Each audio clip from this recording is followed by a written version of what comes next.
Constipation issue ಇರೋರು ಯಾವ food ತಗೋಬೇಕು, ಯಾವ ಫುಡ್ ತಗೋಬಾರ್ದು, ಮತ್ತೆ ಅದಕ್ಕೆ ರೀಸನ್ ಏನು? So constipation two reasons.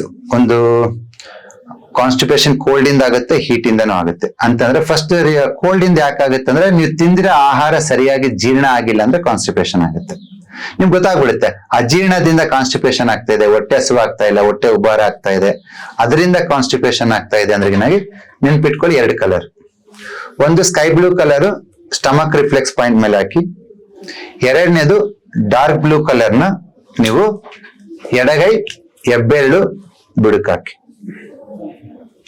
Sky blue ಹಾಕೋದ್ರಿಂದ ನಿಮ್ ಡೈಜೆಷನ್ ಇಂಪ್ರೂವ್ ಆಗುತ್ತೆ, ಡಾರ್ಕ್ ಬ್ಲೂ ಹಾಕೋದ್ರಿಂದ ಮೋಷನ್ ಬೆಟರ್ ಆಗುತ್ತೆ.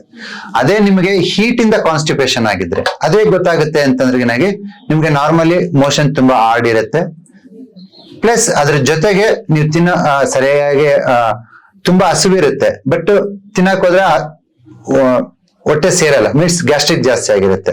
ಅಂತವ್ರು ಬಲಗೈ ಕಿರುಬೆರಳು ಮೊದಲನೇ ಜಾಯಿಂಟ್ಗೆ ಗ್ರೀನ್ ಹಾಕಿ, ಎಡಗೈ ಹೆಬ್ಬೆರಳು 3rd ಜಾಯಿಂಟ್ಗೆ ಡಾರ್ಕ್ ಬ್ಲೂ ಹಾಕಿ. ಡಾರ್ಕ್ ಬ್ಲೂ ಮತ್ತೆ ಗ್ರೀನ್ ಹಾಕೋದ್ರಿಂದ ನಿಮ್ಗೆ ಕಾನ್ಸ್ಟಿಪೇಷನ್ ಡ್ಯೂ ಟು ಹೀಟ್ ಇದ್ರೆ ವಿತಿನ್ 3 to 4 days ಅಲ್ಲಿ ಕಡಿಮೆ ಆಗ್ತಾ ಬರುತ್ತೆ.